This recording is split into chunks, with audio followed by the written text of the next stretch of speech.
Okay. All right, here we go. So what the Bridges Out of Poverty program is was designed about 20 or 30 years ago. It is done with a partnership, and it's done with different cities and different departments. So what they do is cities or counties will partner with the Bridges Out of Poverty program. And what it does is it facilitates training of different classes. So what it's designed for is it's designed to help hospitals work with low income people. It's for corporations to help incorporate different, there's just miscommunication a lot of times when you think about different social classes. So this is where it originated out of. It was done effectively out of the Midwest and out of the East. It's now come over into Pima County. Pima County Anti-Poverty has been using this program for about a decade now. And that's where I got trained with it with Bonnie Benicia. So she works with Arizona One Stop, and she helps partner with a lot with us here at Tucson High. And we used her in the past at Dan Buskirk and at Pueblo High School. So that's kind of a little bit more about that training. Like I said, I'm going to share my screen and we'll get going. Can everyone see that okay? Thumbs up if you can see my screen. All right, perfect. Okay, that still look okay for everybody? Good. All right, let me get this off. Okay, so backspace real quick. All right, so what we're going to discuss today is, like we talked about, the Bridges Out of Poverty, the framework. This is going to be just a real kind of overset. There's more detail in the books and more information. Again, take what works for you and leave the rest behind. What's going to be great is you're going to actually have a playbook. You're going to have different things that you can use in your ISI classrooms, deans and RPPFs. You're going to have opportunity to have teachable and talkable moments. And that's what you want to provide for some of your kiddos. So that's what's going to be coming up real quick on that. Okay. So let's move forward here. Okay, so this is, again, the overview. What we're going to do is we're going to go over the Bridges system today. And then tomorrow, what we're going to share is our process here at Tucson High. So how we incorporate the Bridges system here at Tucson High, how we engage our students. We call them clients. Sometimes we call them our frequent flyers. Sometimes we call them our headaches, but there are kiddos that we see and that we're able to work with on a daily basis. What I need you to be is just engaged in the content, be present, turn off your cell phones, turn off your radios. We will have a short break, but I really want you to be focused and get those cameras on for me. I appreciate that. And again, think about students and staff that you've struggled with or struggled having a connection or struggled to kind of embrace what's kind of going on here. Also be reflective. We're going to be in a space where we want a little level of vulnerability from you. We want some self-reflection on some of our things, some of our personal biases that we may carry. And just, we want to be able to ask questions on that. So let's get rolling. So let's play a percentage game. I want you to think about a student who is second generation American. Mom had him when 2 weeks before her 16th birthday. So she was a teenager in high school when she had this student. The student's never met his biological father. This student has a learning disability, dyslexia, so struggles with reading and writing concepts. Mom suffers from mental illness. So there's some bipolar, some mental illness in the family. Stepfather leaves the family when this student was 12 years old. And then mom has to go to work and she's raising two boys on $3.25 an hour. So using the chat, or you can just shout out, what percentage would you give this student for graduating from high school? What percentage would you give?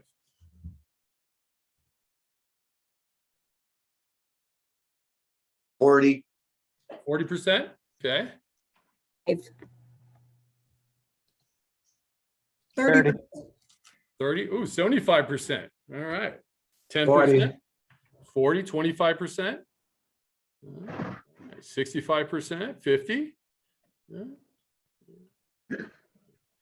Now, what percentage, and thank you for your answers. What percentage would you give them for attending college? What percentage?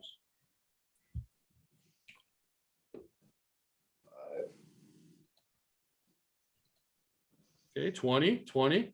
Okay, so we had a lot higher. This kiddo gets out of high school, then it doesn't make it in college. Okay, 10%, 50, 30. Okay, okay. Now, what percentage thinks he could earn a degree? Okay. Can you repeat that question, please? So a lot of times, as you guys know, there's a high attrition rate, especially for minority students in college. So when you look at based upon ethnicity and social class, there's a very high attrition rate tied to that. So a lot of times kids will start college, but how many finish? So with this particular kiddo, what percentage do you think will finish? This kiddo will finish with the degree? Okay. 10%, 25%. Okay. Now, what percentage do you think this person not only can get a degree, but change social classes? So going from poverty to middle class or middle class to wealth, what percentage would you give them of being able to change social class? And we'll define social class a little bit more. 10, 15, 5%. Good.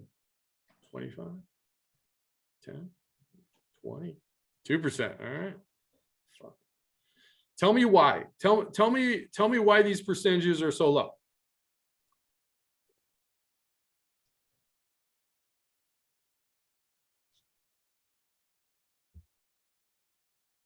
Well, for me, I'm going on the assumption that this is like hypothetical, no intervention to support the kid, just doing it all on his own.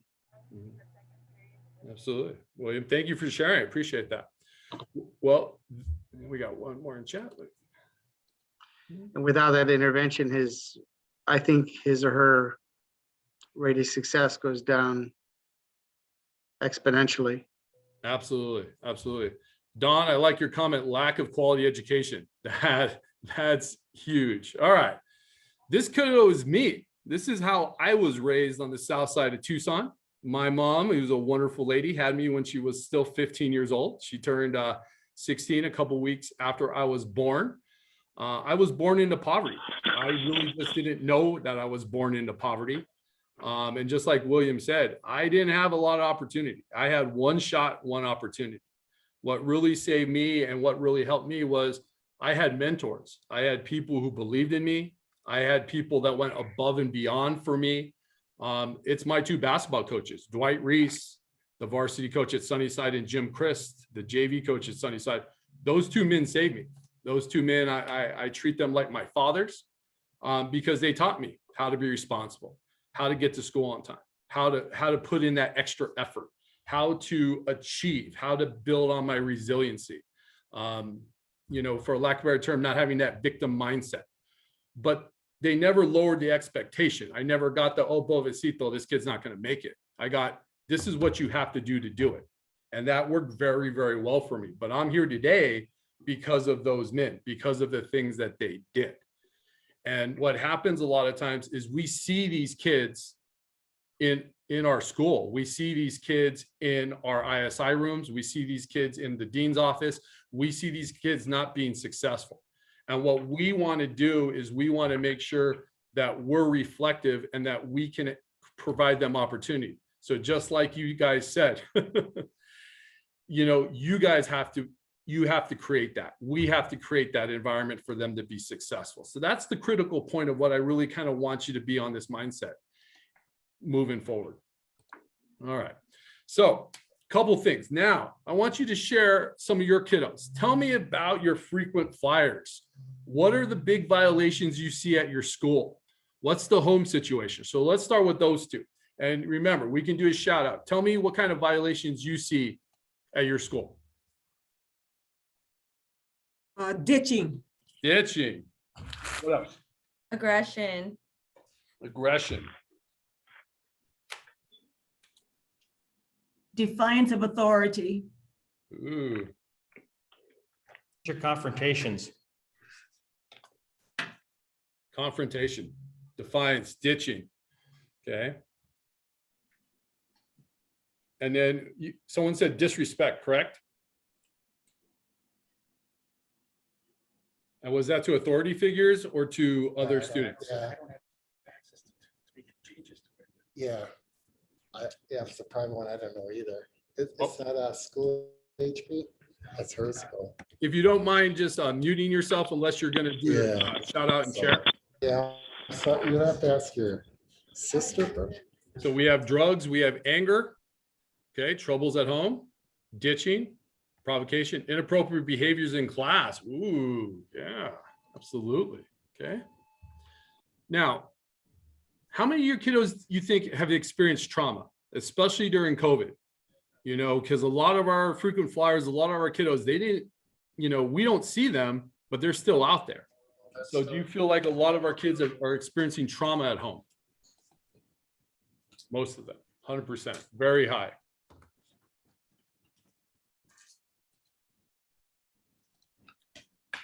Yeah. Now, someone put on the last example, poor education. Is there, when you look at your school and you're kind of reflecting on the school, do you see high academic rigor? Do you see that rigor for the kids so that if they are part of the school, if they feel, if they bought into it, that the academic part will get them to college or get them to that marketable skill? Is that what you guys are seeing?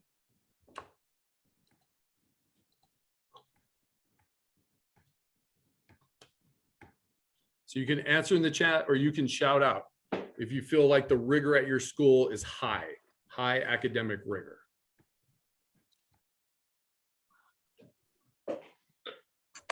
I feel like it's a different answer if we're talking about pre-pandemic times to now. I don't think that that's necessarily something that's possible for all teachers and all grade levels with online teaching.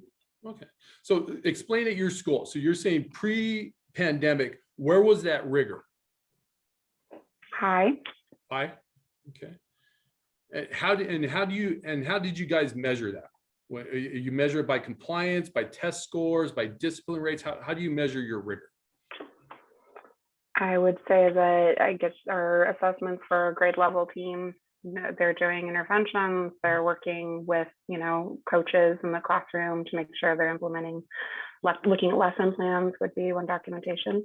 Nice. Oh, that's great. Nice. And I'm sorry, I didn't mean to put you on the spot. I was just kind of curious because that's part of what we have too is how do you define that rigor? What does that look like in the classroom? How do you look at it? So I know we pull F-rate data. We look at the alignments of the curriculum, and then we look at, you know, our benchmark scores and those other things right now. But yeah, living in the pandemic has really kind of changed what rigor kind of looks like. Okay. And rigor does adjust to the circumstances, also adjusts to the kiddos. So that's also important too. So thank you guys for sharing on those. All right. So like we talked about, this is the Bridges Out of Poverty program. This is a program that was designed by Ruby Payne and then also by Phil DeVos. So a lot of what we're going to be talking about is how Phil DeVos made this into a program that we can use not only in the community, but we can use with our students. And it's one of those things that allows for that, you know, effective reflective piece. And that's something that we really like about this program here. Remember, the mission is to enable individuals, institutions, and communities to stabilize and the growth of resources for all, particularly those in poverty. So this is the outcome of the Bridges program. Okay, what is the Bridges program? This is not a new program. This is not something that you're gonna just, here's a new program that's gonna save kids and it's gonna be magical. That's not what this is. All this is a framework of understanding, of knowing where some of our kids are coming from. That's all this is. This isn't just something new that you got to do because of USP. This is not something new because it's the flavor of the month. What this is a framework of terminology and understanding so you can talk to students, staff, and parents from multicultural and multi-social economic backgrounds. And it gives you a framework of understanding without pushing that bias or making assumptions or having expectations that maybe people are not aware of. That's all this is. Remember that poverty is not just the lack of money, but also the lack of resources, okay? Based on your social cognitive theory and class differences. So we're gonna have examples. Now remember, there's exceptions to every rule. At no time am I gonna say everyone does this, but no. There's always exceptions. And one of the things that we're going to talk about with social class is it's also relative. And it's relative in Tucson. It's very different in Tucson than in San Francisco, than in New York City, than in Benson. So remember that as well. This is designed to improve community understanding and community empowerment. So this is a program that TEP has used. Pima County trains their community service people with this. There's hospitals that have been using this. And this is something too that TUSD wants to work, especially with restorative and in-school suspension, so that we have a way of helping facilitate, we have common language, okay? And basically they want to do this one person, one organization at a time. And remember that families and individuals are different and there's exceptions. So that's the biggest thing here. I don't want to offend anyone. I don't want to upset anyone, but I really do want people to kind of look in the mirror. I really want people to kind of address their personal biases. I want to make sure that we're reflecting on our practices, on how we do things, because I know I've been there. I've been there with 8 kids in my office. I've been in there with drugs in my office, with TPD on their way. I've been there with that screaming parent. I've been in those situations. And part of what we want to do is we want to honor everyone where they currently are. And we want to make sure that everyone feels respected. Everyone feels that they've been respected and they had opportunity, and not only equality, but equity. And we want to make sure that we have that equity piece here. And we'll talk a little bit more about that. So this is kind of the framework for you. And we'll share some of the books that are also provided. But this is the book, if you want to go look this up and you want to research it on your own, that's the book for you right there. Okay. Again, the social cognitive theory is just looking at different groups and observing models. And by observing models, you can engage in behaviors that are already learned. So basically what happens is you learn how to adjust in certain situations based upon what's going on, who's modeling it for you, what you're seeing in your house, in your neighborhood, at Nana's house, at school. That's how you kind of learn what behaviors work. Okay. And remember that varies, but this is the social cognitive theory. Now, what does that look like? Your thinking and your behaviors are based upon your environment and the demands of your environment, also the relationships and knowledge and resources. So this is what it's the environment around the kid that affects the kid's actions and reactions. And that's that critical component, that kids are acting based upon what they see, what they've modeled, what they've experienced, or if they're in trauma, this reactionary way of dealing with life and dealing with authority figures. So kind of keep that in mind when our kids go in our office. Okay. So part of that cognitive framework, think about COVID-19 on you and your family. So right now, I want you to just take a moment. It's been a calendar year now. So go back to where you were in March, April, when we just did the shutdown, when everything was slowing down. Was there a tyranny of the moment? Was there some high anxiety? Okay. Take a moment and think about that. Okay. What has changed? How have you handled the stress? So kind of reflect back on this calendar year. And what we'll do in a little bit is we'll open up the chat. We'll do something called a waterfall. So I'll hold your response. And then when I say go, you're gonna hit the return button. But I want you to share how you handled the stress, how you handled COVID-19 with you and your family. Okay. And then let's be honest, with some anxiety, with some fear, with some doubt, especially about our positions, because all of us deal with kids. We're in the kid business. So when kids aren't physically in our office, when kids are not in our ISI room, was there some fear? Was there some anxiety? That's what I want us to kind of reflect on that. Okay. And were there factors around a poor choice? Did we make a poor choice in that? So in 5 seconds, I want you to write it in the chat, or you can shout out how you handled it, how you handled the stress. So 5, 4, 3, 2, 1. Start the waterfall. Put your answers in the chat. Or if you want to shout out, you can shout them out. Yoga and meditation, good for you. Working out, gym time. Mr. Gutierrez, how'd you work out in the gym with the gyms all closed? Survival mode, walking, family nights, outstanding, running, praying, yes, gardening. Playing with your new daughter, congratulations. Family phone calls, self-care. Notice that. Kept myself busy with our business. Praying, absolutely. Walking. Survival mode, oh, thank you for being honest. Family outings, more exercise. Played family games. Yeah, I play, when I make my kids do stuff with me, I call it mandatory fun, and they really hate mandatory fun. Netflix, yeah, okay. A little beer, good. Anyone want to share? Come on, who wants to shout out? Meditation, exercise. Okay. Praying, hiking, bicycling, family time, good. Now, we're all adults. We have jobs, and we handled it pretty good. No one sharing any bad choices there? All right, keep it to yourself. That's fine. Now think about our kids. Hello, Go ahead. I'm in the middle of a training. Okay. Please mute yourself real quick. Okay. Okay. So now think about our kiddos. Imagine if you have to grow up in this state, how it affects you and your relationships. So we're going through a global pandemic, and this hit people in very different ways. We've lost family members, we've lost friends, we've had fear and anxiety. We're worried about the people around us. We're worried about our financial situation. Imagine if you're a 14-year-old kid. Imagine if you're 12 years old and you've only been modeled, you know, when stepdad gets mad at mom, they yell at each other or they throw things at each other. Okay. Imagine that stress. Imagine a lot of people in our community being laid off.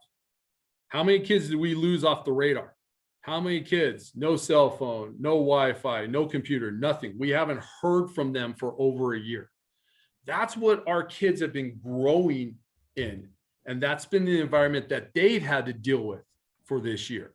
So just think about our stress, our fears, our anxieties that we dealt with. Some of our kiddos deal with this on a daily basis, and then you throw the global pandemic on top. So it's been overwhelming for a lot. Thank you for the people who shared. I appreciate you. Thank you so much for that. But keep that in mind, how that could strain relationships. And imagine if those relationships were strained to begin with, or imagine if they weren't healthy relationships. Where are they now? Okay. So we're going to talk about social classes. And what I want you to do is I want you, again, just like we did, give me an example of different social classes. So we can do a shout out right now. Give me an example of some social classes we have, or social classes you've experienced.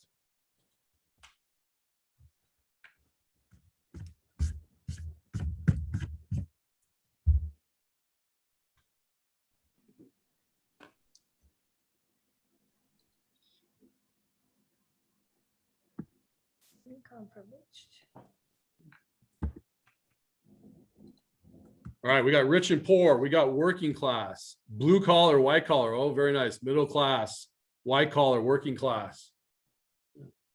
All right. So tell me, why are they different? Paycheck by paycheck. Yes, definitely the paycheck by paycheck class. Housing stable, housing unstable. Absolutely. Poverty, welfare, income levels. Okay. Gary, can we get somebody to room 102? Room 102. Blue collar, professional class. Okay. Tell me what the differences are. So what are the difference of these? Below poverty line, middle class, upper class, rich, wealthy, good. Okay. Single parent, elitist class. Oh, absolutely. So what makes them different? Privilege. Okay. Absolutely. Money, stability and resources. Oh, great answers. Stability and resources. Absolutely. And now when you think about stability and resources, that could be in very different social classes. So you could be low income, but you could have a good positive family environment. Nana's around, Tia's around, you know, you have a different culture at home. So you have some stability, you know where you're going to sleep tonight, you know where you're going to eat. Ooh, values. Okay. Family stability, resources. Good. Okay. And then talk about how they're the same. So you're talking about some stability, resources, morals, values. Those can be the same in different social classes.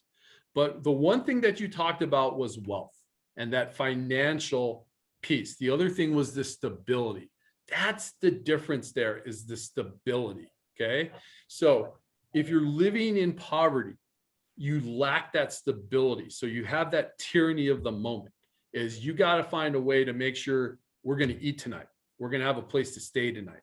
Okay. We're going to be set up for tomorrow. That's that critical piece, is we got to make sure we can get by for today. And remember, people are in different forms of that, but that's pretty much it. Good job. Good answers on those, guys. Appreciate your responses on that. So again, here's what it kind of looks like. Here's the gamut: generational poverty, situational poverty, middle class, new money, old money. And within there, you have the gamuts: blue collar, white collar, privilege. Remember, the critical thing with generational poverty is generational poverty has to be 2 generations below what's called the poverty line set by the federal government. And remember, that can vary and that can change.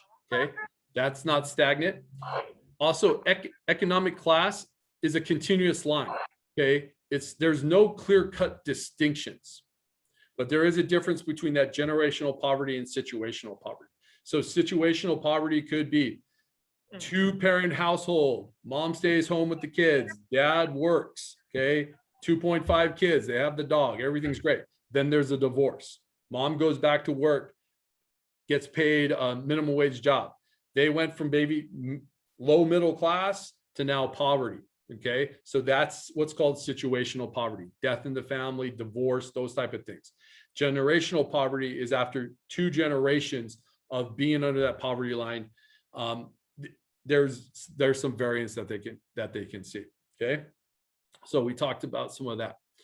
Also, think about other examples of when you first start, when people first start teaching.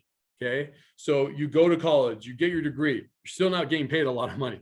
You're still real close to situational poverty and low middle class when you're a teacher. Okay, and when you first start out. So keep those things in mind. A degree isn't just, an answer to financial stability, depending on what you majored in.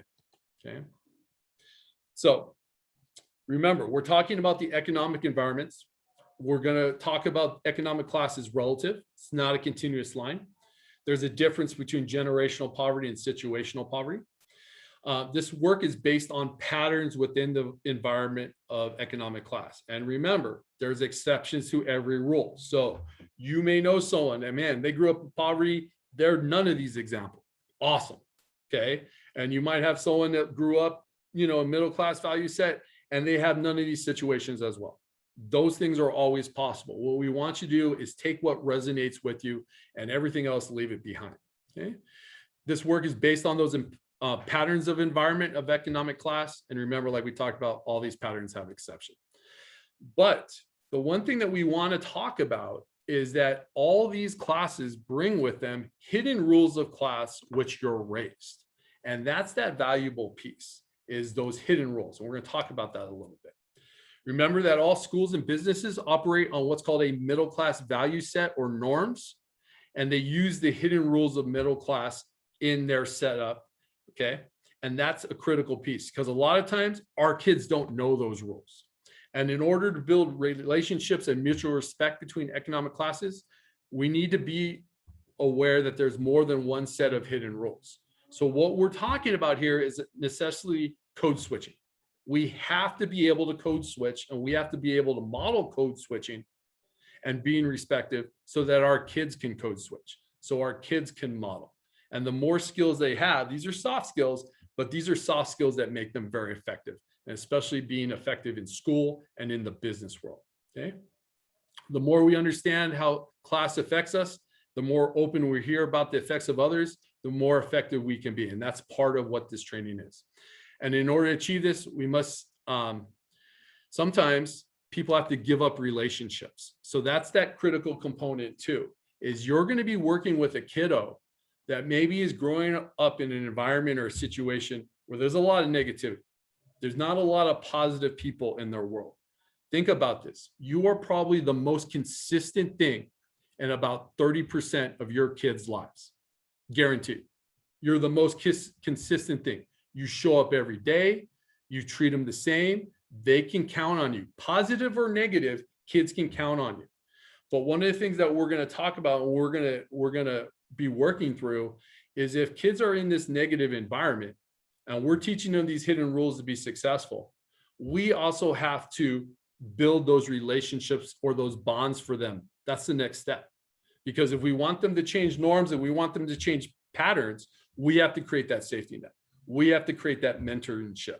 We have to create that relationship for them so they can count on us in the future.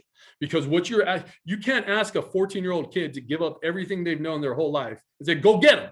You got this. Woo! And they're like, oh my God, he didn't do it. God, what a disappointment. Well, no kidding. We set them up for failure. And that's the reality. The reality is if we want kids to be successful, we got to be there, and we got to be there wholeheartedly, mind, body, soul. And we got to show up for these kids day in and day out, but we also have to keep it real. And that's that reality. Okay. And that's that tough love. And everyone here is going to do it very differently. And that's okay. That's okay. But if you're not doing this, you're missing that component and you're missing that relationship. And the kids know it. The kids know when you don't care about them. The kids know when they're a number to you. The kids know when you're a pain in their ass. They know it. I love those kids. They drive me crazy, but you got to love them, and you got to love them in a way that you understand. But that's the reality of our work. If we really want to help kids, we really want to change kids, we got to give it all. And that's part of what we're doing here. So guys, thank you guys for your participation and answering. So this is fun part. You're invited to someone's house for dinner. Okay. What are you bringing? What's the rule? Okay. Yeah, people are smiling. Okay. I know I'm going to get you on food. Okay. So tell me, what's the hidden rule of dinner? You get invited to someone's house. What's the rule? You can shout out or you can answer it in the chat. Bring something. Bring something? Why? Why are we bringing something? To thank them for hosting you. Okay, very nice. You know, it's funny. At my grandfather was very proud. He wanted to show everyone how well off he was. So if you brought something to my grandfather's house, you were insulting him because he's like, I can feed the neighborhood. I can feed everyone at my casa. Come on. And that was one of the rules. And just like you said, bringing wine, bringing a drink, bringing an appetizer. That is a very important, it shows respect. It shows thank you, gratitude for being invited to their house. Someone had to teach me this rule because at my grandfather's house, man, you get in trouble. You brought food to my grandfather's. He's like, whoa, what's going on? You think I can't feed you? And that became a very interesting thing. See, again, it's a hidden rule. You're not wrong. It's just different. And that's that critical piece that sometimes kids miss. Good job on that. All right. Going to a restaurant. What's some hidden rules about a restaurant? And it's got to be a little bit nicer than McDonald's, guys. What's some hidden rules about the restaurant? Wait to be seated. Wait to be seated. Oh, you got to leave tipping. Don't be cheap. Be polite. Very nice. Okay. Wear a shirt. Wear a shoe. Dress up for the No outside food. That's a baller move, by the way, when you bring your own food to a fancy restaurant. I gotta give you that. I'd get in trouble with my girlfriend, but I appreciate you doing that. Proper conversation. Ooh, good job. Respect and manners. Act like you've been there before. Yes, Mr. Pendergrass. So I have a long past. I coached basketball for 25 years. That is my love, my joy. One of the things I did when I coached, I've coached everywhere. So I've coached on the Navajo Reservation up in Chinle. I've coached in Coolidge, Arizona. I've coached in Florence. I've coached in a lot of different places.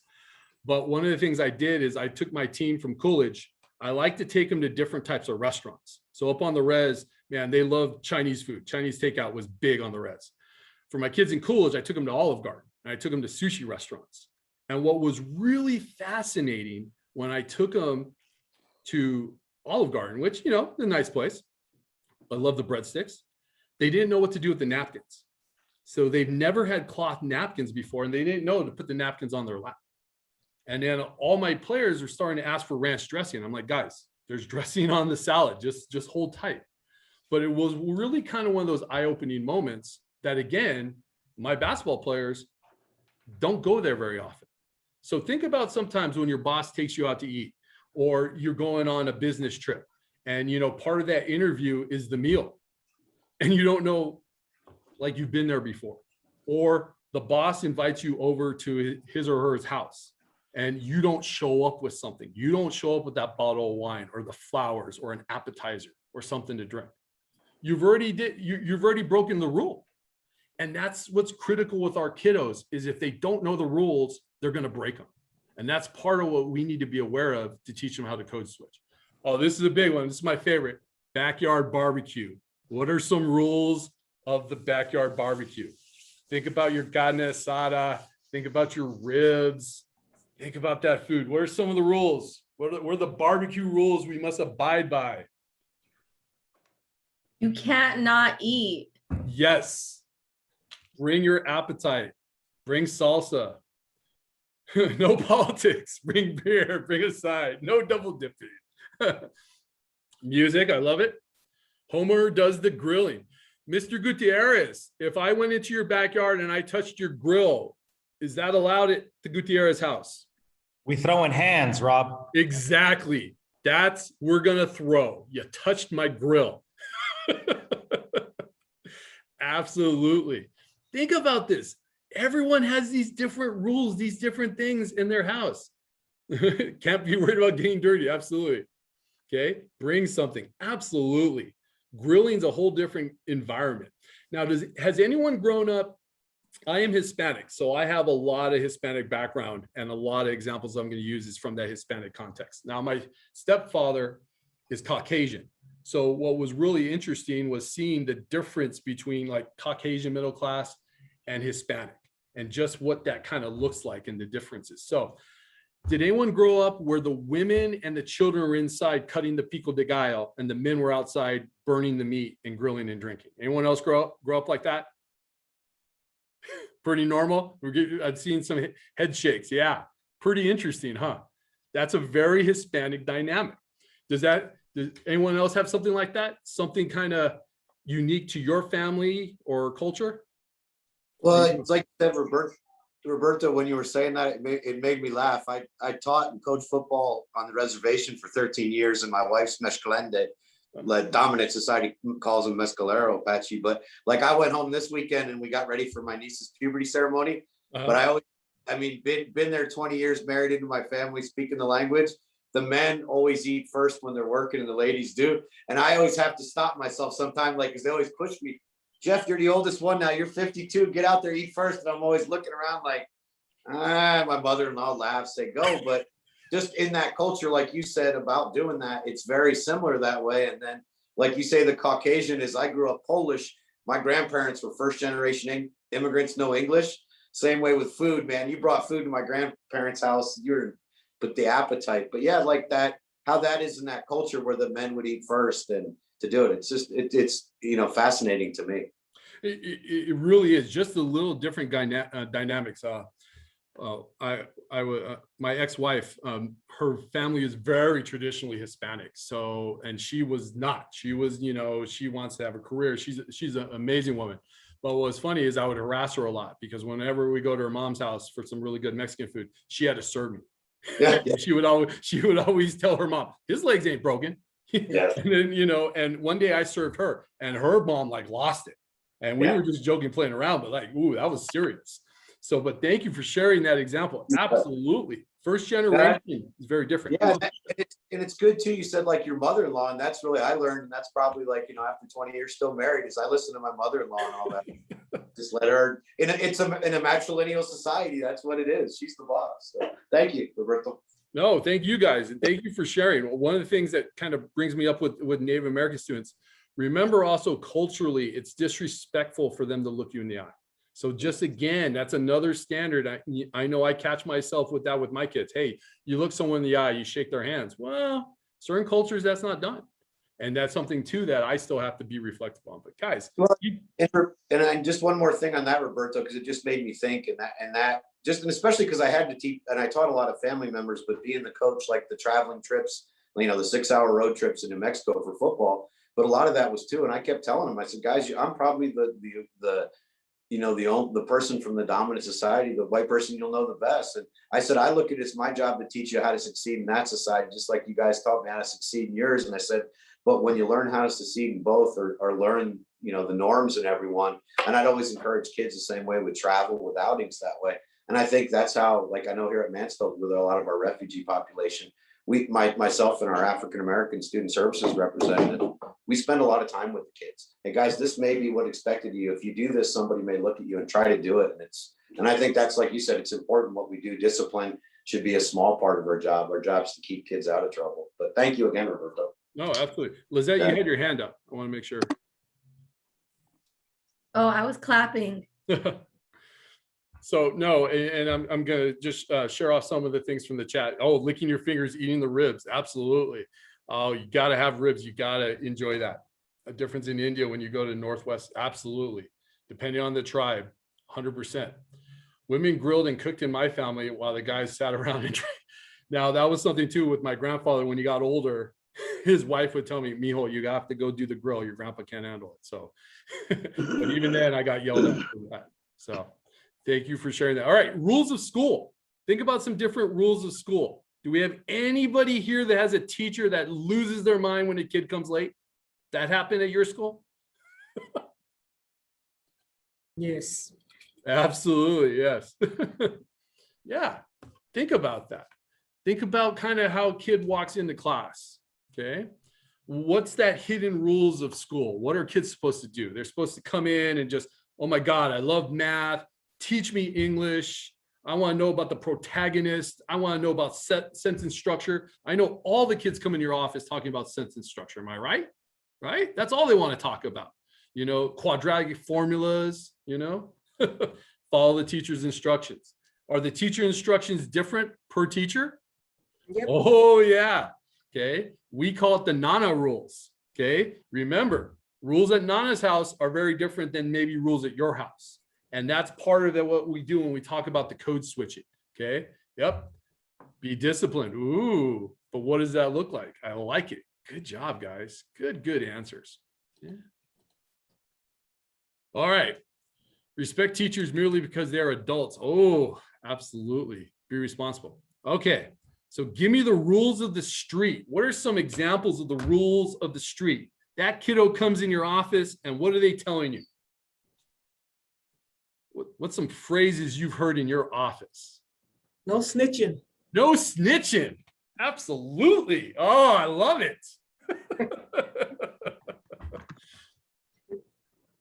Yep. He disrespected me. Oh, thank you. Imagine if we got paid every time we heard, I ain't no snitch, or he just disrespected me. Am I right? We wouldn't be at this training anymore. Word is bond. Snitches get stitches. Absolutely. Yep. Abuse my parents. Yeah. Okay. Word is his bond. Ooh, I like that. Absolutely. Okay. Any other rules from the street? Keep my name out of his mouth. Oh, I love that one. Yep. That's a new one. I heard that a couple years ago. I was like, oof, all righty then. Okay. Absolutely. Now, are these rules fixed? When we talk about the rules of the street, are these pretty fixed rules? Yeah. Okay. He or she was staring at me. Yeah.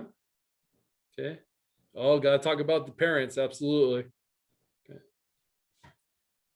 So going back to kind of school and the rules of the street. How many have you guys had kids that come in and say, man, that teacher doesn't like me. That teacher doesn't like me. And then you go and you say, okay, what did the teacher do? And they're like, they can't articulate that. But they did something, there was an action, a tone. Remember what percentage of communication is nonverbal? It's very high. And when you look at the rules of the street, your word's your bond. You don't snitch, but the rules are very specific. If you break a rule on the street, there is a consequence for breaking that rule. Okay. And that's a hard and fast rule. And our kids understand that. Our kids understand escalation, but what they don't understand is de-escalation. Okay. One of the examples, once we get kids calmed down and we have them in our office, we ask them, hey, you ever hear doctors throw down because another doctor snitched them out? or they talk about their mom, and the kids look at you funny, like, where do your parents work? Do your parents throw down? They're like, no, how come? Well, because they'll lose their job. Well, then why are you throwing down? Well, because he looked at me. He did this. That's part of what we want to do, is have them reflect. Remember, a lot of you guys talked about that, of going above and beyond. That's where that reflective piece comes in, where they're reflecting on their actions. But what we want to do is have that teachable moment. So thank you guys for sharing these. Good examples. Oh, country club rules. I'm sorry, I forgot this. What are some country club rules? I don't want anyone to feel left out. Okay. What are some rules of the country club?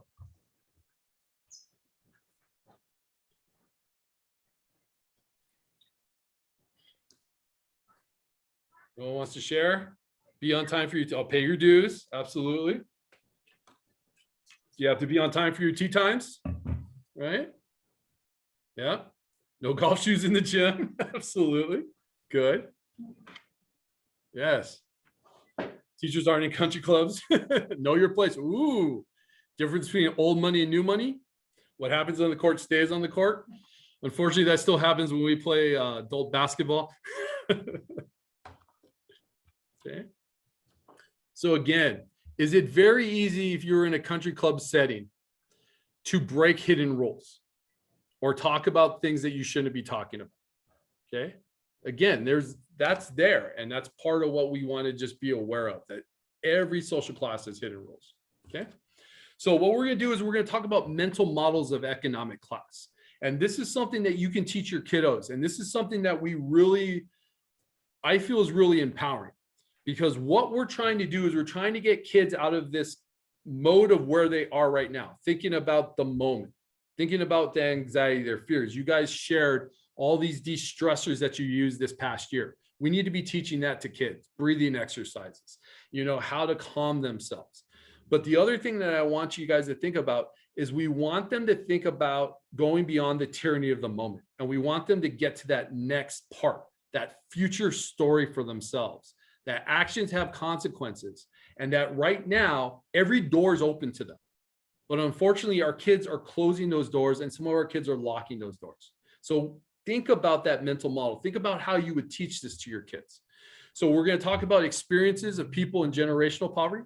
We're going to create a mental model. So we're going to break you guys up in groups, and I'm going to stop talking for a little bit. We're going to come up on a break soon too, by the way, so we'll get you guys in a second. And then what we're going to do is we're going to analyze the elements of those models. Okay. And then what we'll do is you're going to talk about the mental model of middle class, and you guys are going to just think about what those models look like. And then we're going to look at the interlocking nature of the models and the demands of what each model has. So each model is very different, but they also have very specific demands. So remember that mental models are internal pictures of how the world works. Okay. It exists beyond awareness. All these are theories in use. They're often unexamined, just like you guys talked about. A lot of our kids haven't experienced a lot of things. You're very fortunate if you've been able to travel, or you've been able to do different things, or even visit family members in different parts of the country. A lot of our kids don't have that opportunity. I remember when I was at Van Buskirk, 65% of my population at Van Buskirk had to walk to school. They had no working vehicle. So that's a reality that a lot of our kids are dealing with, okay? And then also remember that these mental models kind of determine our actions. And that's what we're going to want to look into real quick. Okay, so we're going to set up this activity, and then what we're going to do is we're going to put you in breakout rooms. We're also going to put in a break right now. Veronica, does that work? So we'll set up the mental models. We're going to put them in breakout rooms, and then we're going to go from there. Yeah, help yourself. I brought a whole thing in. All right. So one of the key things is kind of like what we talk about with kids. Your approach to kids is very important. Okay. If you're going, oh, look at this guy. Oh, we got our winner. He's back here. Kids are already going to have that negative aspect. What we want to do is when you're discussing this with kids and you're going through this program with the kids, tell them to act and think like a researcher. We want you to be an investigator. Now you're a detective. Now you're trying to solve a mystery. Okay.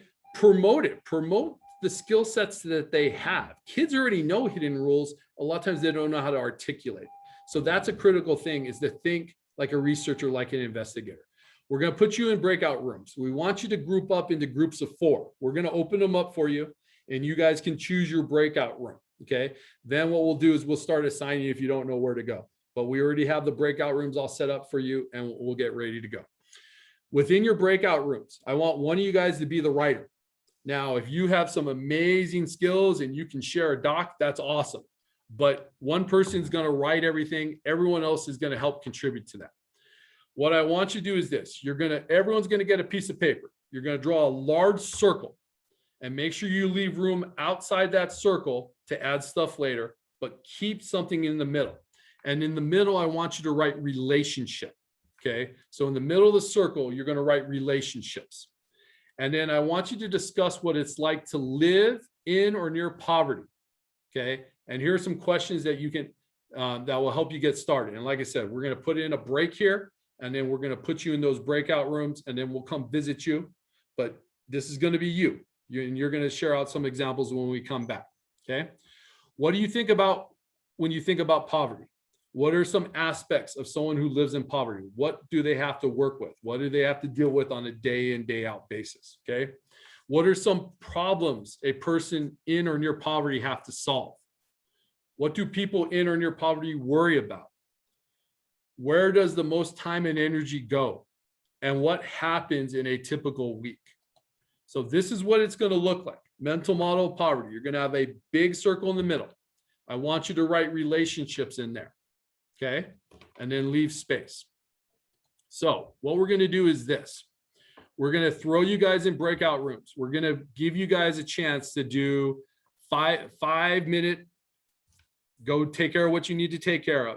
And then when we come back, we're going to come back at about 11:05. I'm going to give you guys about 10-15 minutes in your groups to start working on your mental models. Okay. Any questions on that so far? All the rooms are open. So you can jump into a breakout room, just pick a number. And then, like I said, we're going to give you guys a 5-minute break right now. So if you need to go take care of something, you're going to take care of it. But after 5 minutes, so we're looking at, we'll make it 11:05. 11:05, we need you to be working in your groups. We're going to give you guys 15 minutes in your groups. So at 11:20, we're going to be back together.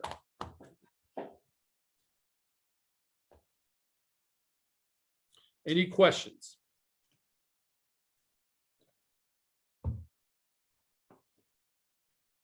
Again, thank you guys for sharing your answers. Makes it a lot more fun when you're engaged in the work. Also, when you're sharing some family history there.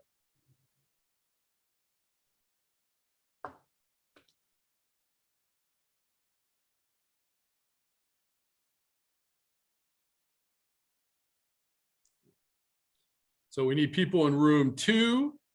We need people in room 5 if you're looking for rooms.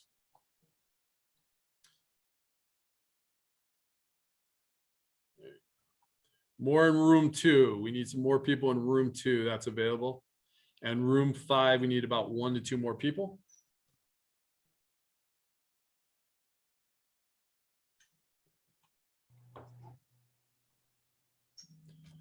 Ronnie, if you and Ramon want to jump in room 2, that's probably going to be the best, and grab Goots.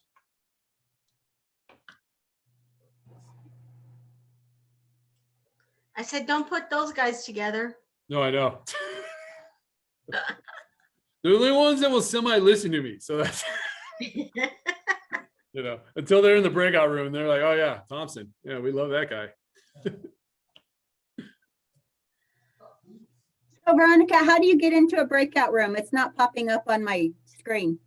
Here, I'll put you in one. There we go. Same with me. It's nothing's popping up. All right, let me put you. Oh, did I put you in a waiting room? Oh.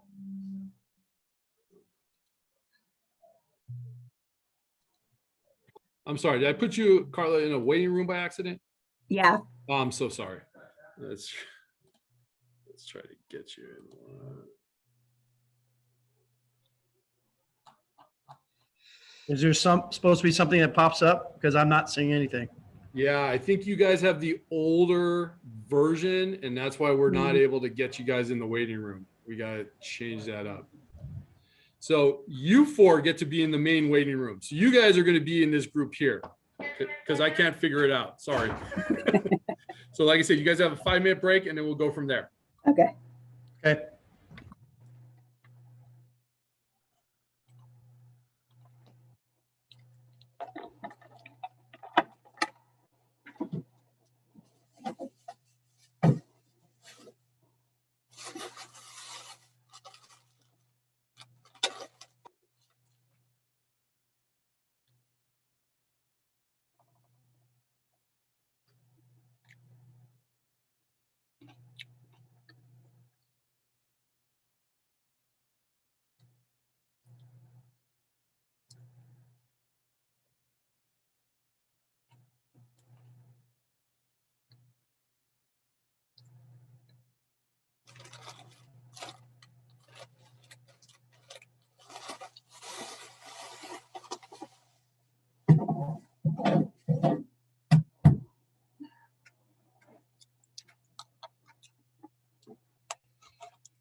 Don,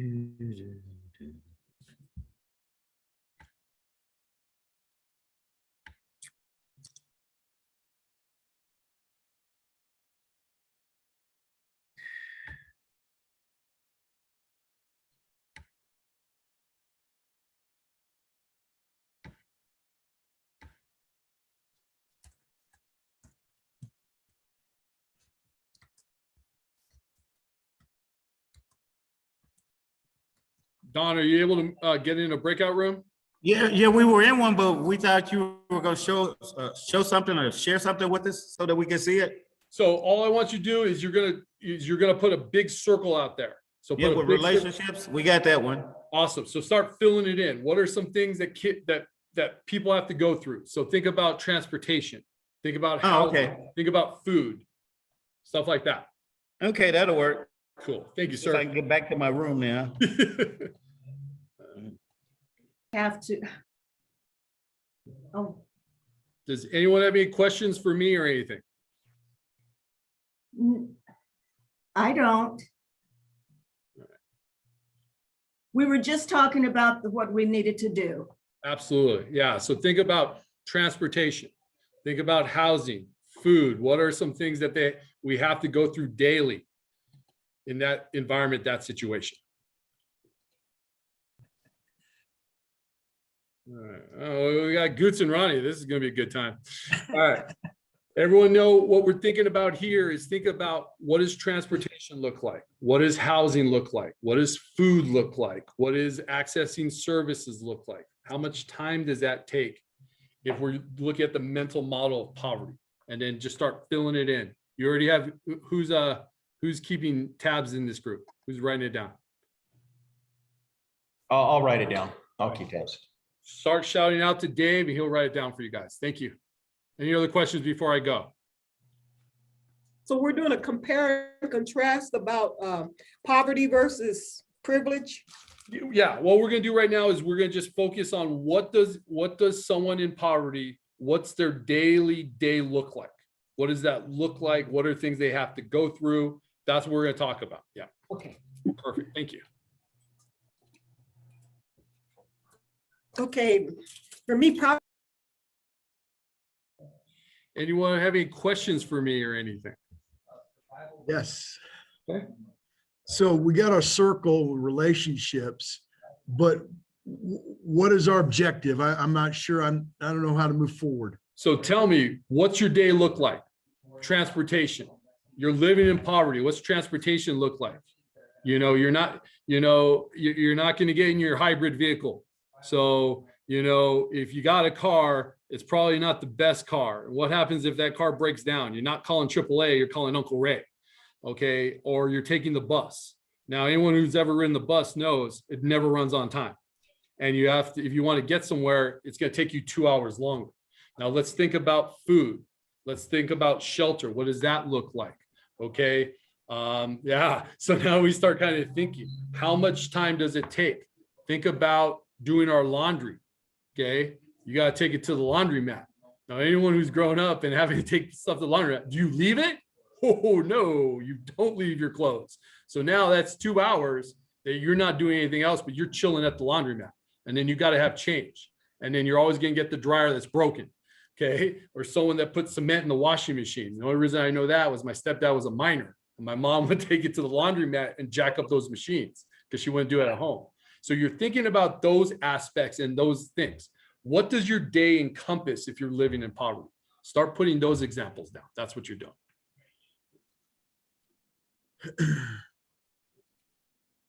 So when through those relationships, how Okay, does that poverty do that?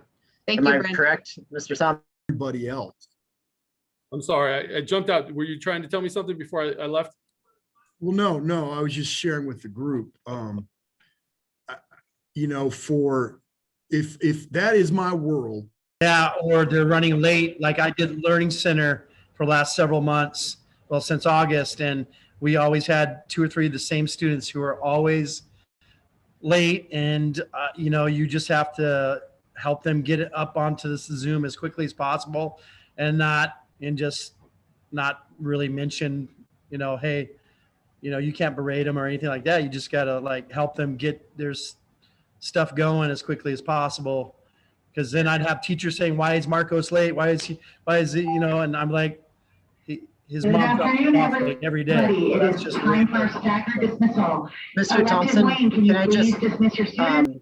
get some clarification? Sure. On the inside of that circle with relationships, we're talking about like the relationships cause and maybe some of the strains that are put on relationships through poverty. You can definitely add that, but just like what Mark talked about, I really like where Mark was going. Let's talk about transportation. How do you get from point A to point B?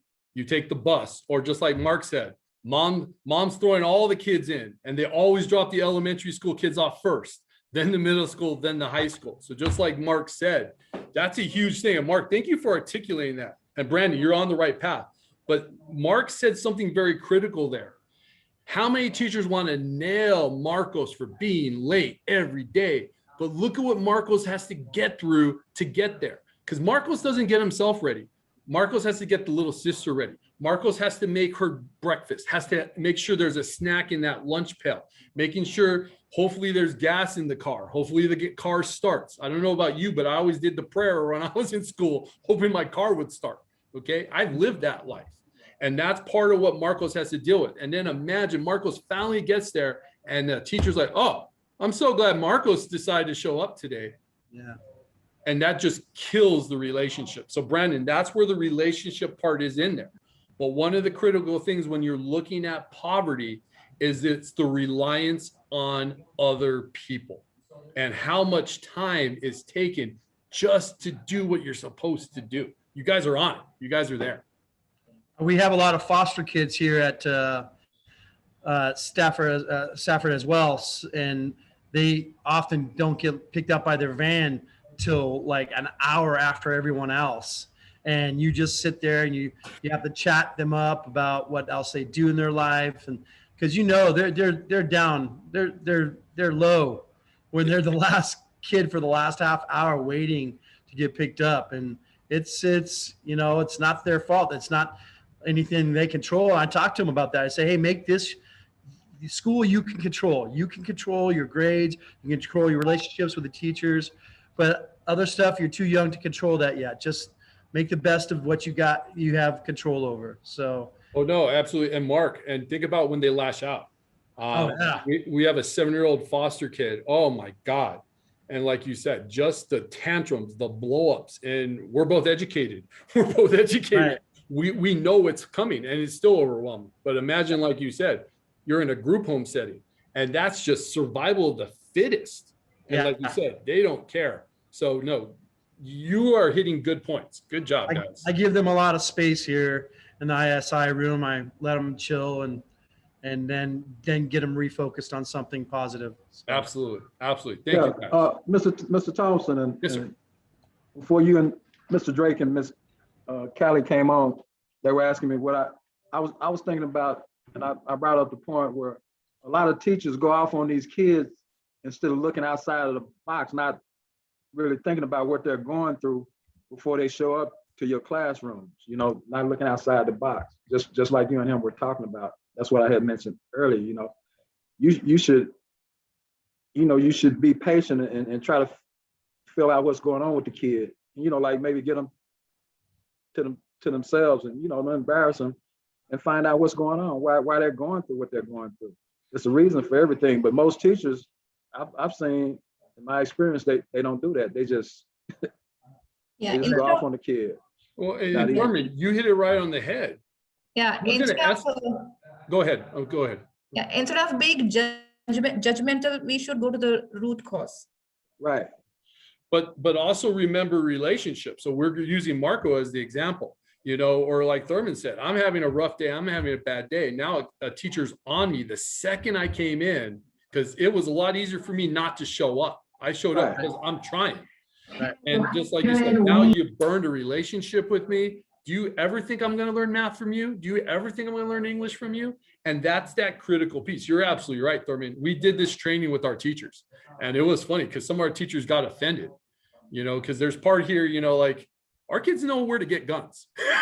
Right. And our teacher's like, what? I'm like, guys, I know how to get a legal gun and illegal gun in 2 minutes. Welcome to my world. And that's where our kids live. And if you don't realize that, God bless you. God bless you that your life has been in, that you never had to deal with it. But like you guys said, Thurman, you guys are on it. Right. Yep. And the lack of absence and being tardy, it affects their grades too. Absolutely. How you guys doing? You have any questions? You're rocking and rolling? Yeah, pretty much. So I think we answered all the questions. Good, good, good. Any questions for me while I'm here? Well, I'm looking at the answers and stuff. A lot of these are assumptions. So I think everybody is not the same there. And like I said, a lot of And they're people all, probably don't even everybody else realize is, it. everybody else is at the middle school. I'm in a high school.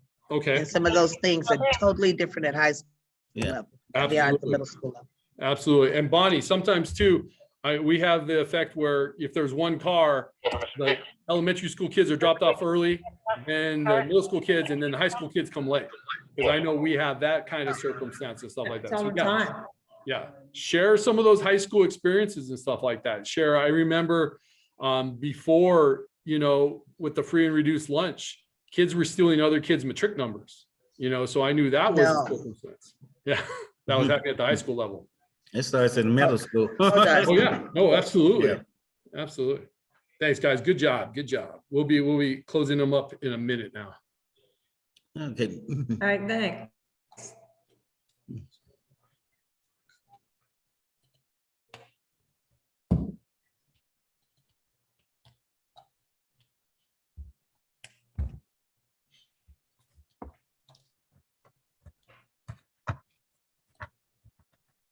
So anything else we want to talk about? Since we have a minute left. Bring it. Sweet. Guys doing okay? We're going to close them up right now. Yeah, we're doing good. All right, good. Thanks, guys. Yeah, I did all the work. All right, guys, welcome back. We're getting everyone over. Let's close these up. All right, is everybody coming?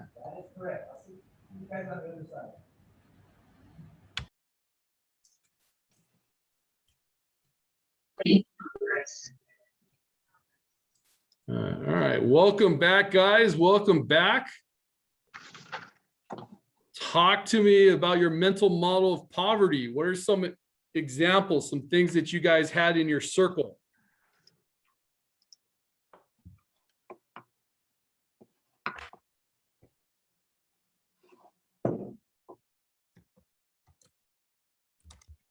So group 4, we had transportation and how a lot of times transportation is a huge issue. It causes students to be late and all Don't let sorts of nobody different- else. And so when we're looking at that, that's going to put a strain on relationships with teachers. Sometimes it could put a strain on with peers, because sometimes, as teachers are trying to get 100% attendance or something like that, they put rewards in there. And if they're not getting those rewards, things can go awry for those students as well. That's just one of the ones that we had. Absolutely. And then how many times have we had a teacher kind of blow up on a kid or say, oh, I'm so glad this kiddo joined us today, and burn the relationship after the kid was the last one dropped off, has to get little sister's lunch ready, gets her breakfast, she's dropped off first, then the middle school kiddo's dropped off, and then the high school kid, just like you said. Good. What other examples do you guys have?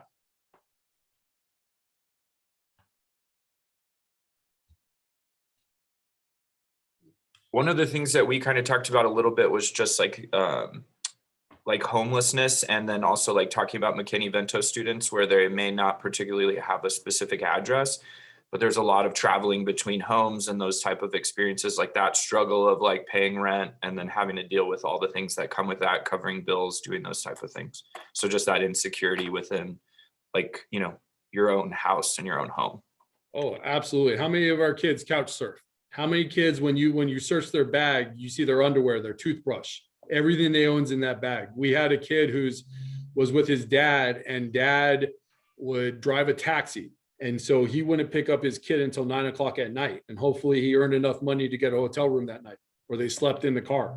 I mean, that reality is there. And imagine having to try to do your homework, or trying to figure out what you're going to do that day when, like you said, you don't know what time dad's picking you up or where you're going to sleep tonight. Absolutely. Good job. What other examples do you guys have? In group 2, we talked about like not knowing where the next meal is going to come from. You know, and Mr. Pendergrass also brought something up, and I'll let him elaborate a little bit on it since it was his point, but he talked about surviving versus thriving. Yes. Yes. And I just, kind of overheard him too. Just how expensive is it to be poor?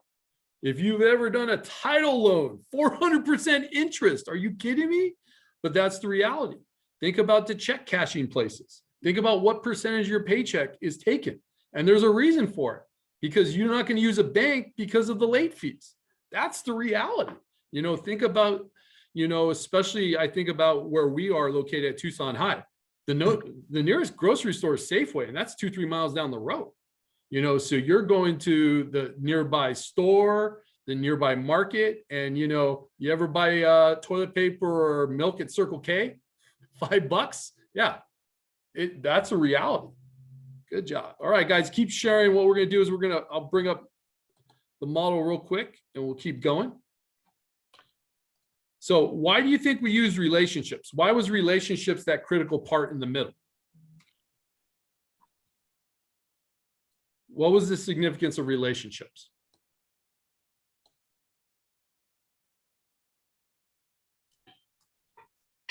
In order to understand the concerns and issues of each individual, you have to establish that relationship. And when you establish that relationship, then you can establish trust. Absolutely. Absolutely. Now, is there also a relationship component if the neighbor has a car and that's the only car that works and I need a ride? Absolutely. Okay. Or, that car breaks down or something happens at their house. That relationship goes both ways. Not only the relationship like you're talking about of caring for someone and understanding what they have to go through, but also that relationship of the family, of the community. We all talked about it, of the reality of the pecking order of coming to school. Elementary school kids first. That's the pecking order. That's part of that relationship. So just think about how much more time it takes for transportation, for childcare, kids to eat, going to the laundromat, watching your clothes in the laundromat, the tyranny of the moment with housing, okay, with legal services. The bus is late. There's a hostage situation on the bus, and I'm not exaggerating. We had one on Thursday at 6:30 in the morning that caused the buses to run late. Those things happen, okay? Think about the businesses we talk about, the corner store, rent-to-owns, all these other places that we frequent and we have to use, okay? Good job, by the way. Go ahead. Something else to think about is with a lot of these parents that maybe have been on the edge of trouble with like DCS and things like that, the kids may be under strict orders not to share anything to anybody. Absolutely. And so they're crying out inside for help, but they know that they're in big trouble if they ask for it. Absolutely. You're 100% correct, William. Code of silence kind of thing. Well, and I know just in my family, if you're sick, you go to the doctor, but if there was something mental, you don't go to see a counselor. You don't share what's going on at home. And just like you said, that added component of DCS, and that they want to share, they want to get this off their chest, they want to help. And that's part of what we're going to try to train to do, is look at those tidbits, look at what they're saying without saying it, And one of the things I've noticed is that no matter how bad of a parent a kid might have, it's the only parent they have, and they will cling to that parent no matter what this parent's done, No. And so. No, William, you're 100% correct. My girlfriend and I are fostering a 7-year-old, and the same thing. Mom has addiction issues. Mom has gone away, hasn't seen him in a calendar year. And the same thing, when he goes to the judge and when he talks to DCS and Casa de los Niños and all those support people, the first thing he says is, will my mom hear what I'm going to say? That's the first thing. So William, you are speaking truth, my friend. Absolutely. So again, when we're talking about these concepts of poverty, they're not universal, but there's some similarities here. And one thing that I really want you guys to think about, and you guys brought it up, some of you guys have a lot of foster kids, some of you guys have a lot of refugees, we have lots of different demographic in our district and in our situations. But I know at Tucson High, one of the things we reflected to our teachers was 56% of our kids are on free and reduced lunch. Half your kids are dealing in poverty, half your kids, okay? And then why the relationship's so important. We talked about that. Being able to support a family, support the neighbor, you know, doing their yard, fixing their car, all those little things, you know, having to help each other because that's the only way to survive. And then how quickly a relationship by a teacher or an adult or someone at the school can just kill that fire in a kid. And that's something that you guys really articulated very, very well. And then we talked about how much time it spends, you know, a lot more time to go to the laundromat, taking all your clothes on Sunshine, taking them all out, making sure the machines work, you know, and then how much it costs to be low income, check cashing places, rent to own, older cars that just break down. I mean, I shared my story about the prayer when I would start the car every morning. You know, I've lived that life. A lot of our kids live that life. This is something too, that something that you want to share is that nonverbal communication. Remember, almost half of our communication is nonverbal. So when kids talk about, you know, that feeling or that emotion in the classroom or being called out when they're late or, you know, being made fun of or, you know, sarcasm, our kids know it. Our kids feel that. And that becomes something that we need to be aware of. 38% is vocal, but, you know, 7% is words only. So things that we want to keep thinking about when we're dealing with our kiddos and stuff. So this is the big thing, and this is kind of the term. It's called the tyranny of the moment. A lot of times you guys shared it. Kids are acting out. Kids are reacting to the environment. You know, mom gets hit by boyfriend before school. You know, kid doesn't have a place to sleep the night before. You know, someone stole his backpack on the bus. All these things are the tyranny of the moment. The kids aren't going to be focused on learning. They're not. That's not the reality. We couldn't do that. Come on, think about it if our car didn't start or we get a flat tire. Think about all the little things that happen in our life. The AC goes out. Now we got to pay for it. You know, we got to get time off to make sure we're there. We get overwhelmed and we're professionals. We have degrees. Imagine our kids that have grown up with that. And that's that tyranny of the moment that we really want to get out of that survival mindset to think about that future self. So the need to act overwhelms any willingness for the people to have to learn. So think about that kid who just acts out because someone looked at him or snaps on a real minor thing from a teacher because of something else bigger coming on, okay? And then this was something that was really interesting too. The healthier you are psychologically, the less you may seem the need to change, the more you can change. So the more that you guys talked about your self-care, the things you did during the pandemic, you guys know what to do to take care of yourself. But the kids and the people that need the most, they're the ones we need to be teaching this to. The breathing technique. I know one of the things I love about Mr. Gutierrez, when we send a kid to ISI, Goots doesn't deal with any of the bigger stuff. The first thing David does is he feeds and waters them. He gets them something to drink. He gets them some food. If they haven't slept, like you guys talked about, man, he sets it up. All right, you're going to sleep for a little bit. He stabilizes the kid first. That's a lot of what we have to do. A lot of times when we bring the kid in the office, we don't go, well, what'd you do? What's going on? No. We go back. We dial back the layer of the onion. Okay. So think about this too. And this is something don't have to share out, but take a moment to think about the tyranny of the moment for you. What happens if this is continuous and not a one-time event? Okay. And then why relationships are important. So you're going to just self-reflect on this. You're not going to share out. Just think about it. Why are relationships so important? Okay. What does it mean to have someone who changed economic class? What's that trade-off? So think about it. We have someone in an environment that's not a healthy environment, in a situation that's not the best situation. And we're trying to take them to another situation. They lose that safety net. Think about that. if you're getting services, if you're on Access, if you're getting WIC, once you make a certain amount of money, you lose those resources. But if your car breaks down, you're not going to work and you're losing that job. Or there's a global pandemic and they're shutting down the food place where you're serving. That's the reality that's faced a lot of our people, that they've fallen through that safety net. And that's some of the trade-offs that we have to think about. There's sometimes a lot deeper situations going on. So again, tyranny of the moment, and the tyranny of the moment is not just individuals, it's also institutions. And what was really funny is, love 2SD, but when I was reading this, I was like, oh, I can see where our organization has done this in the past. So I know I live paycheck by paycheck. I can't afford to miss a paycheck. I got kids, I got bills I got to pay. I'm paying off student loans. Okay. Think about sometimes, I know growing up, there was a lot of young people that grew up with me at Sunnyside that couldn't go to college because they were going to go work for their families.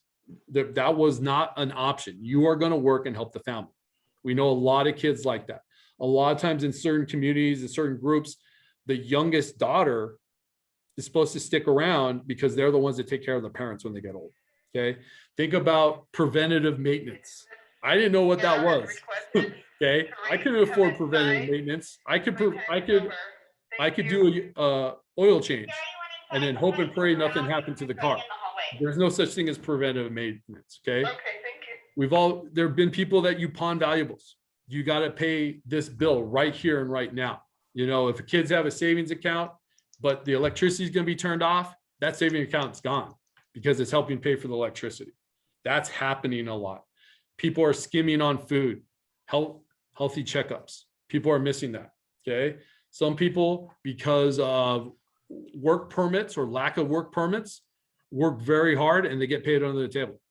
That's a reality for a lot of our families. It's not rosy and great. Okay. There's lots of competition for well-paying jobs. You got to know people. You got to have degrees. There's companies moving here. Raytheon. Do you know to Raytheon, if you want to be a secretary at Raytheon, you have to have a degree just to apply at Raytheon? Okay. These are things that some of our kids don't understand. They don't know. Okay. Benefit system. Think about institutions. Think about how many grants have come and gone into USD. Think about the cuts in professional development. Okay. Think about how we don't do maintenance in the schools until something breaks. That's the reality of what we do. We give up valuable programs because we can't fund it. Okay. There's salary cuts. People get frozen. Okay. We reduce staff. We increase caseloads. We compete for grants. Okay. We do deficit spending. This mindset of scarcity is individuals and institutions. This is the reality. Okay. Questions or comments? Anyone that has something to say about kind of when we reflect on the mental model of poverty, or what some of our people experience?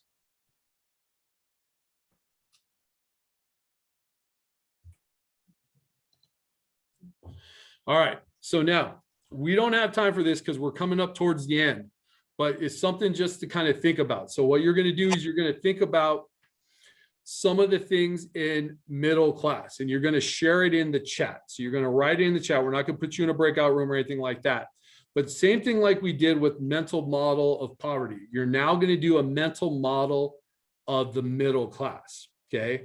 So you're going to have your circle. Now let's add things. But in the middle of the circle, you're going to write the word achievement. Okay. So write down achievement in your circle. And like I said, I'll give you a minute. And then what you're going to do is you're going to answer in the chat some of these questions. So again, same kind of questions that we had.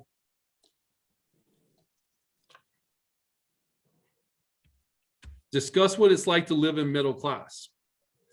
What are some of the problems a person in or near middle class must solve? Car payments, mortgages, absolutely.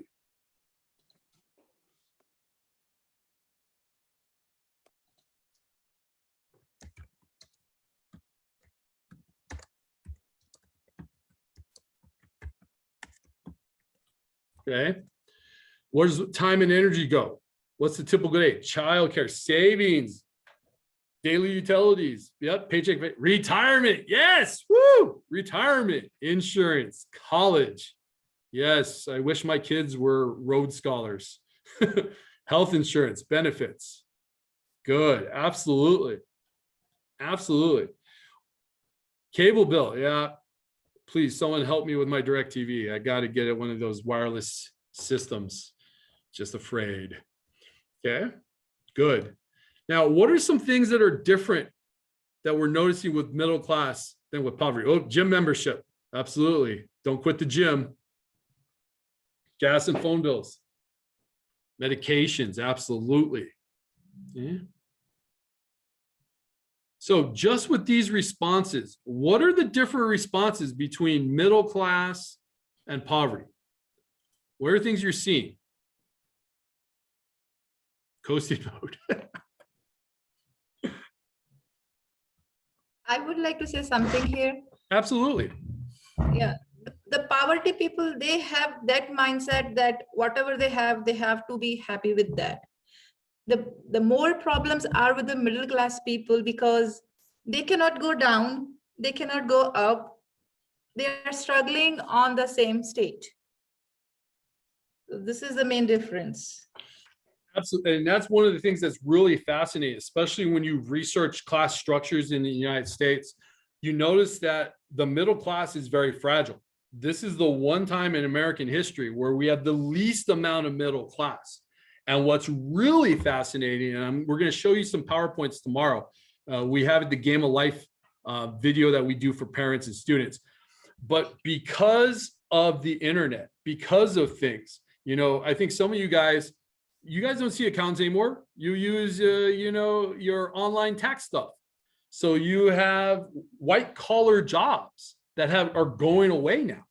So the middle class is very vulnerable. And that's one thing that we really saw with this global pandemic. There were certain situations that you were good, certain situations you weren't. Yes, you're addressing the struggle. Yes, care for yourself, financial setback, poverty level. Okay. So remember, one of the things you're looking at when you're in poverty, you're trying to survive today. You want what's best for your kids. You want that stability, but you're spending 90% of your time trying to take care of the survival mode needs, the lowest level of Maslow's hierarchy of needs, trying to get survival mode. That's where you're spending your time. When you look at middle class, what are we spending our time on? Okay, so look at kind of some of those models, and you guys addressed a lot of it. Okay, talking about vacation, shopping, you're talking about mortgages, you're talking about education, retirement. Almost everything in middle class is about what? Future achievement. Your kids have to do well so they can get in a good school, so they can make good money. Why? Stability. Okay, think about what, you know, I think about what I tell my kids. You're going to do well today. You're going to get all your homework done. This is the non-negotiables. Okay. You guys show that achievement. Where a lot of times, what are some of our parents telling all our kids? Hey, don't get in a fight today. Don't go see the dean. You better not be an ISI. Okay. And part of that is trying to get out of that survival mode. Okay. Also, big time self-care. Okay. Setbacks bump you down to poverty. Absolutely, William, you're 100% correct. The vulnerability of that middle class now. Okay. More wants and needs. Exactly. Your needs are being met. So in middle class, you have a home, you have a car, you have a job, you go to Costco. Okay. You load up, you drop a couple $100s at Costco on a easy trip. You save a lot of money. Okay. You buy 32 rolls of toilet paper for $15 as opposed to $5 for 3 rolls. It's a very different circumstance. Higher expectations, no excuses. Exactly. Absolutely. So now you kind of look what's going on sometimes with some of our staff that can't code switch. So they've grown up in this middle class model because that's the expectation. What do you mean you're here late? My car started. I checked to see if there was gas in it the night before. Our kids don't have that opportunity. Our kids are just lucky they got to school. And that's part of understanding where people are coming from. They're not disrespecting your class. They are moving mountains to be there. And that's impressive. And we want to honor what they have to do just to get there. But again, look at the differences there, you know, People are able to go to Starbucks, fitness centers, you know, they vet care, all the little things. Okay. And then real quickly, mental model of wealth, which is also a little bit different. So this is based upon the 1% of households in the United States that net worth is over $10 million. I don't know about you guys, but I enjoyed the college entry scandal, college admission scandal on Netflix. If you're bored, watch that. It is hysterical privilege. You know, people don't want to donate the $20 million to get their kid into USC, but they're willing to spend $500,000 to $1 million to get them on the water polo team. Okay. Just fascinating. But again, it's about connections, you know, going to this elite school, that elite school. I don't know about you guys. I never realized UCLA and USC were elite, but hey, it is what it is, right? But again, it's connections. It's, you know, how many houses you had. What was interesting when we did this with our staff is good friends with someone who happens to be a millionaire. And he kept talking about what a pain it was with his yacht when the yacht would go to a different international port and he had to get the yacht crew home. And what a pain that was to fly the yacht crew home from his yacht and get it somewhere else. I mean, problems that most of us would never deal with, but this is the reality, you know, kind of interesting. What response do you guys have when you're looking at the mental model of wealth, especially compared to middle class? How about if someone in wealth told us that, you know, we're slacking because we don't want to be part of the wealth class? Yeah, something to think about, right? So again, when we're talking to kids, we talk about stability.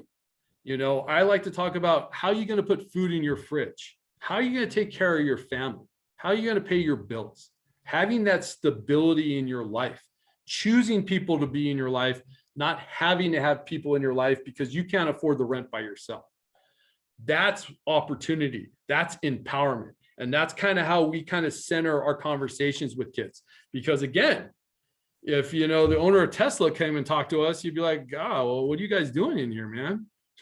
You know, why aren't you guys wealthy? Why aren't you guys working toward it? Why aren't you being an entrepreneur? And that's where you want to be careful with that moral judgment in there. Does that make sense? All right. Yep, free time. Absolutely. Ronnie, free time, big time. A lot more free time. You're a member of a board. You're connected to another group or organization. Okay.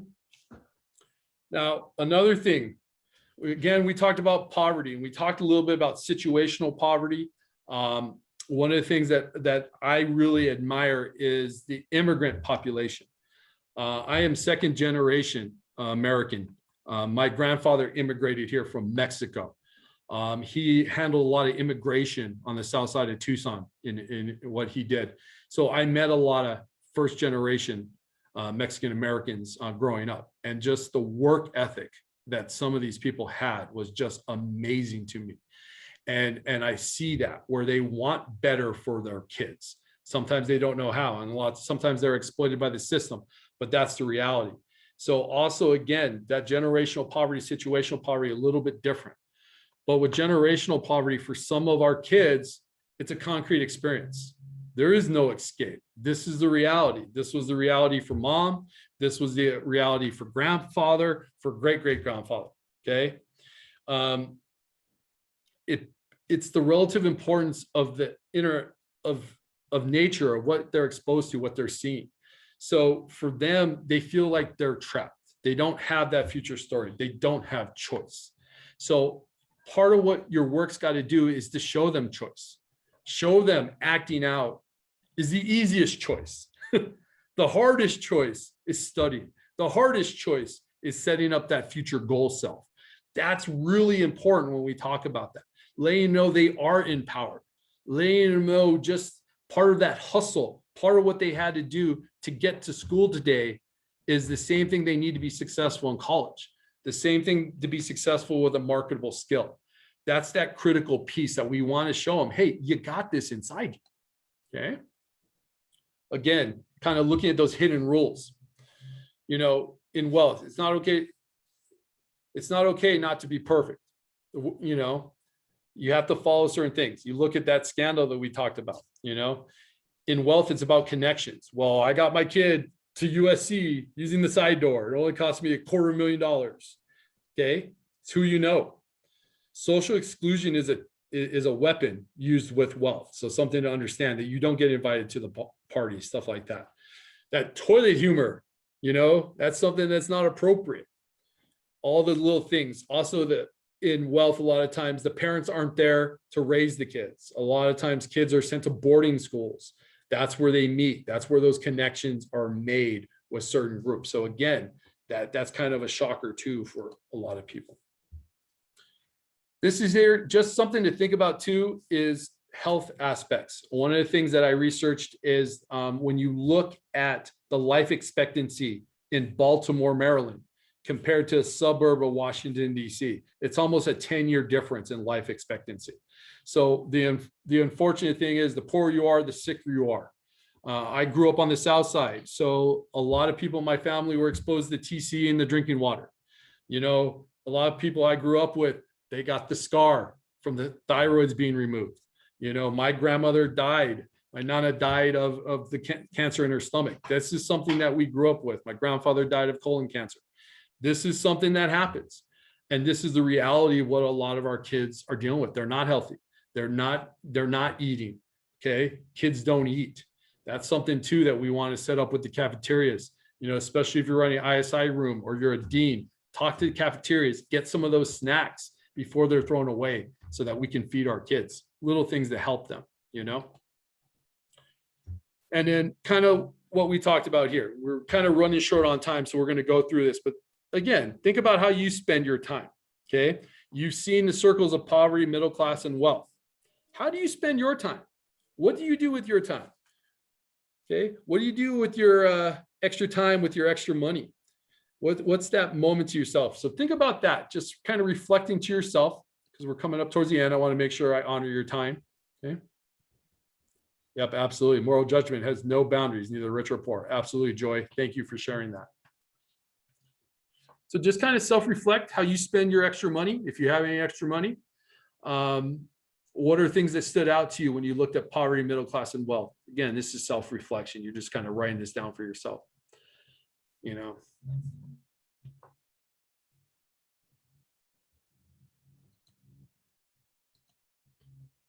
All right, so we're going to be summing things up. We're coming up towards the end. We'll get this rock and rolling for you guys. Mr. Thompson? Yes, ma'am. May I ask a question? Absolutely. I don't know if it's so much a question, but a concern. I know on our campus, we have a lot of poverty.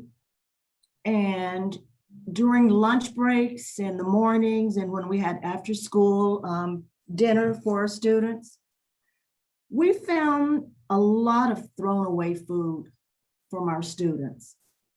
And we recognize the poverty, because we implemented the programs. How do we deal with that, with all the kids, all the throwing away that we've experienced? I mean, these kids were throwing it all over the place on campus, throwing the bags. We have the breakfast now, the breakfast bags, the takeaways, and then we collect. We can probably collect in a lunchtime or after school about 10 bags full of food. The kids are just leaving it there. No, Marilyn, you're 100% correct. I mean, that's one thing. You brought up something that's a core to me too. I'm that old school. You eat everything on your plate. You don't throw anything away. I mean, it breaks my heart when I have to throw away old food at my house. So Marilyn, again, I logically can't deal with that because of my biases.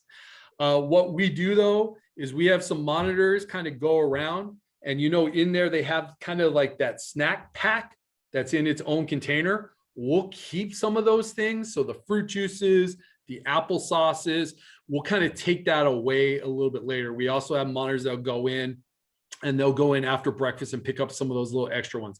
That's what we do. What's hard, Marilyn, for some of our kids is kids don't want to show that they're poor. Kids don't want to show that they're hungry. They'll do that with us, but they won't do that with their friends. So that's something that that I'd be very delicate with that. But what I would do is I would make sure all the offices, the council, everyone has something extra. You know, even in their pockets, the monitors have those amazing vests that they hate. I know my monitors hate them, but they have pockets. You know, you can put a fruit juice in there. You can put an apple in there. And I would just have start some of that, you know, and then someone else, Brandon's talking about how they share. I know that there are sharing tables and some schools that work well. Higher levels may not work. Marilyn, what school are you at? At Pister, but you know what? We had this no sharing where we didn't want, you know, people sharing things. Right. And then when you go in those bags, you have people that have eaten part of a sandwich. So you're dipping your hands into, you know, some stuff that's already been used to take out items that haven't been. So I was just kind of concerned about that sharing and reusing things out of the bags. Well, and one of the things that works best is, like you said, going to the source, going to, you know, what's left in the cafeteria. That's probably your better bet. Well, you know, no one's allowed to touch the bags. Yeah, you're absolutely right. Gotta love the COVID rules, you know, but again, once that kind of goes away, the sharing tables are always good. I know that kids really take advantage of that. It's something too that you'll see, no one will touch it until at the very end when the bell rings, and then there's a mad rush for it. So, you know, that's the need on your campus with that. Couple things. Oh, no, thank you for sharing.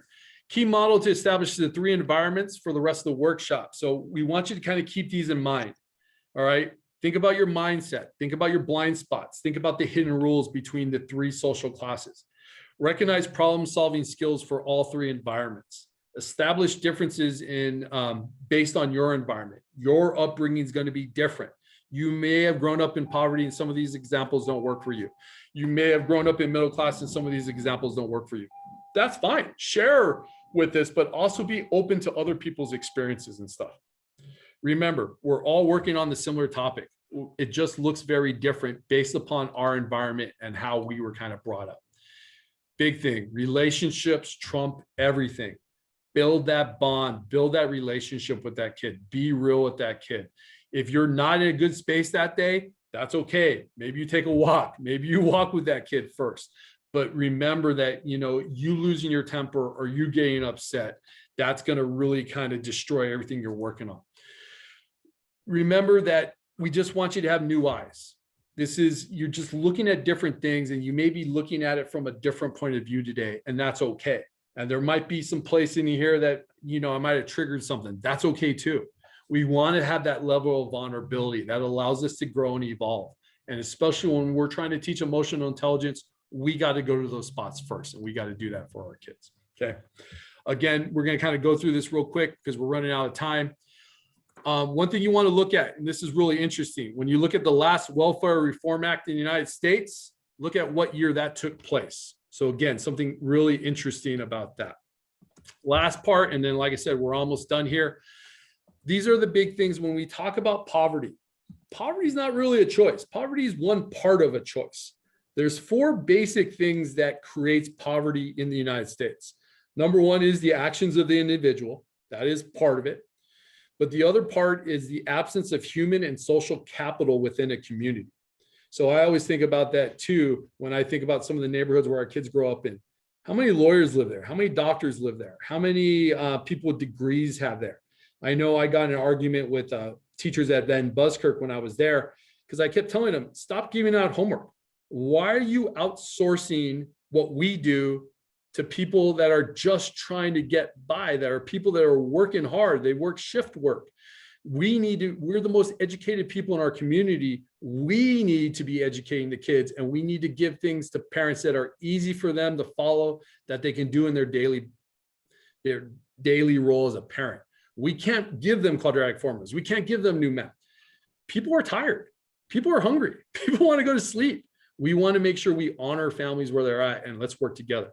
There's also human exploitation, and there's political and economic structures. These are realities of poverty in the United States. It's not just choice. So when we think about poverty, we got to think about all those aspects of poverty. Okay. So if there's something you take away these 4 aspects, because sometimes we forget, about the 4 aspects. We forget about redlining. We forget about exploited peoples. We forget about these things that help create poverty here in the United States. Okay.